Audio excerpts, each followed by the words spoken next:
परम प्रेममय परम दयाल श्री श्री ठाकुर अनुकूल चंद्रଙ୍କ श्रीचरणरे मोर शत सहस्र कोटि प्रणाम। परम आराध्या जगज्जननी बड़माଙ୍କ श्रीचरणरे मोर प्रणाम। परम पूज्यपाद बड़दाଙ୍କ श्रीचरणरे मोर प्रणाम। पूज्यपाद आचार्य देवଙ୍କ श्रीचरणरे प्रणाम। मोर ଏହି ଭିଡ଼ିଓ ଦେଖୁଥିବା ଅଗଣିତ ଇଷ୍ଟପ୍ରାଣ ଗୁରୁ ଭାଇ ଗୁରୁ ମା ମାନଙ୍କୁ ମୋର ଅନ୍ତରରୁ ଶ୍ରଦ୍ଧାପୂର୍ବକ ଜୟ ଗୁରୁ। ମୋର ଏହି ଚ୍ୟାନେଲରେ ମୁଁ ସମସ୍ତଙ୍କୁ ଶ୍ରଦ୍ଧାର ସହ ସ୍ୱାଗତ ଜଣାଉଛି। ଆଜିର ପ୍ରସଙ୍ଗଟି ଆସନ୍ତୁ ଶୁଣିବା। ଶ୍ରୀ ଶ୍ରୀ ଆଚାର୍ଯ୍ୟ ଦେବ ଆମମାନଙ୍କର ଚଳନ ଦେଇ ବିଶ୍ୱାସର ଭୂମିକୁ ଦୃଢ଼ କରି ନିତ୍ୟ ଚାଲିବା ଦରକାର। ନିଜକୁ ପଚାରିବା ଦରକାର, ମୋର ଯଜନ ହେଲା ତ? ମୋର ଯାଜନ ହେଲା ତ? ମୋର ଯାହା କିଛି ନେଇ ଶ୍ରୀ ଶ୍ରୀ ଠାକୁରଙ୍କୁ ଉପଭୋଗ କରିବି ସେଗୁଡ଼ିକ ସବୁ ହେଲା ତ? ସାରା ଦିନଟା ହିଁ ଓଲଟା ଚଳନରେ ଚାଲୁଛି, ତାପରେ ମଞ୍ଚକୁ ଉଠି ଠାକୁରଙ୍କୁ ନେଇ ବଡ଼ ବଡ଼ କଥା କହୁଛି। କ'ଣ ଲାଭ ଏହି ପ୍ରକାର ଜୀବନର? ମଣିଷ ତ ଏହି ଭାବେ ହିଁ ଦ୍ୱିଚାରୀ ହୋଇପଡ଼େ। ଆମେ କିନ୍ତୁ ଏକଚାରୀ ହେବା। ଶ୍ରୀ ଶ୍ରୀ ଆଚାର୍ଯ୍ୟ ଦେବ ପୁଣି କହିଛନ୍ତି, ଏହି ମୁହୂର୍ତ୍ତ ଠାରୁ ହିଁ ମୁଁ ଭାବିବି ମୋ ମଧ୍ୟ ଦେଇ ଏକ ବିନ୍ଦୁ ହେଲେ ବି ଯଦି ଠାକୁର ପ୍ରକାଶିତ ହୁଅନ୍ତି, ମୁଁ ମୋର ଆଚରଣ କ୍ଷେତ୍ରରେ କେଉଁଠି ବି ସେହି ବିଶ୍ୱାସର ବନ୍ଧନଟାକୁ ଆଉ ବିଗାଡ଼ିବିନି।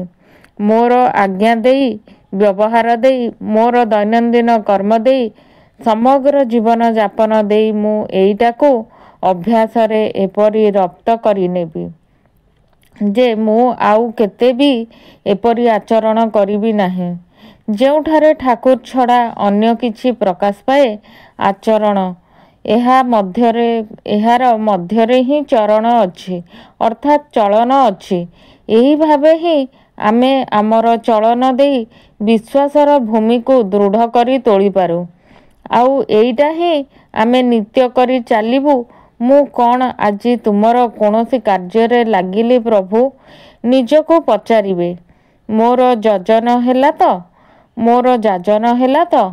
ମୋର ଯାହା ଯାହା କିଛି ନେଇ ତୁମକୁ ମୁଁ ଉପଭୋଗ କରିବି ସେଗୁଡ଼ିକ ସବୁ ହେଲା ତ?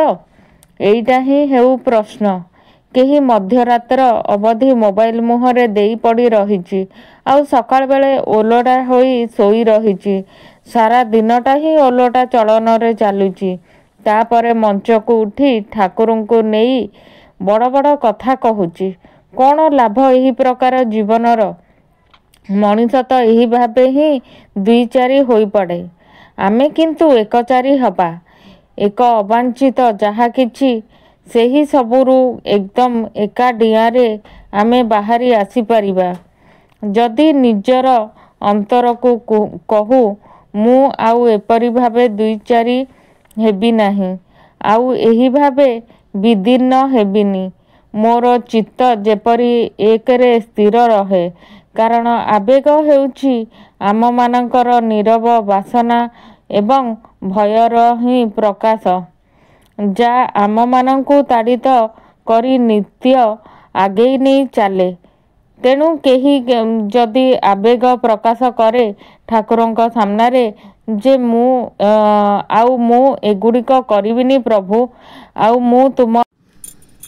ମୁଁ ତୁମ ଆଡ଼କୁ ପଛ କରି ଅନ୍ଧକାର ବୋଲି ଚିତ୍କାର କରିବି ନାହିଁ, ତାହେଲେ ଏହି ଦ୍ୱିଚାରିତାର ଗଳ୍ପଟି ଦିନେ ହିଁ ଶେଷ ହୋଇଯିବ।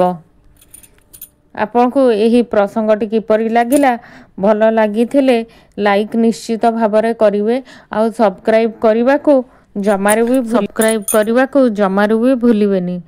ଜୟ ଗୁରୁ।